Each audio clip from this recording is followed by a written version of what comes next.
येते. अगदी बरोबर. मला विश्वास आहे आपले खेळाडू पुढच्या वेळी आणखी चांगला प्रयत्न करतील.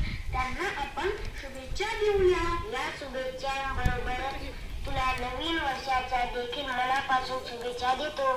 तुला पण माझ्याकडून नववर्षाच्या खूप साऱ्या शुभेच्छा. वा रंगनाथ आणि प्रशांत, तुम्ही दोघांनी तर संपणाऱ्या वर्षाचा छानच आढावा घेतला. बालमित्रांनो, आता पुन्हा वळूया इयत्ता 7वीतील विद्यार्थ्यांच्या स्वरचित काव्यरचनाकडे. सोनाली लोकरे सादर करणार आहे तिची माझे वडील ही कविता. नमस्कार बालमित्रांनो, मी सोनाली लोकरे. माझ्या कवितेचे नाव माझे वडील. वडील आमचे खूपच प्रेमळ, ते आहेत मनातून खूपच निर्मळ.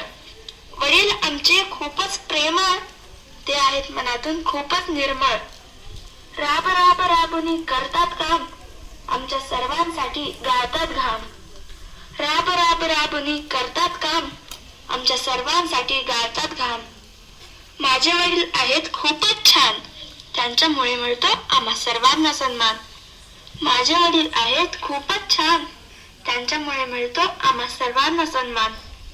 वडील आम्हाला देत असतील मार, तरी आम्हाला त्यातून मिळतात संस्कार. वडील आम्हाला देत असतील मार, तरी आम्हाला त्यातून मिळतात संस्कार. वडिलांचे आमच्यावर खूप उपकार, मानू कसे मी थोडक्यात आभार.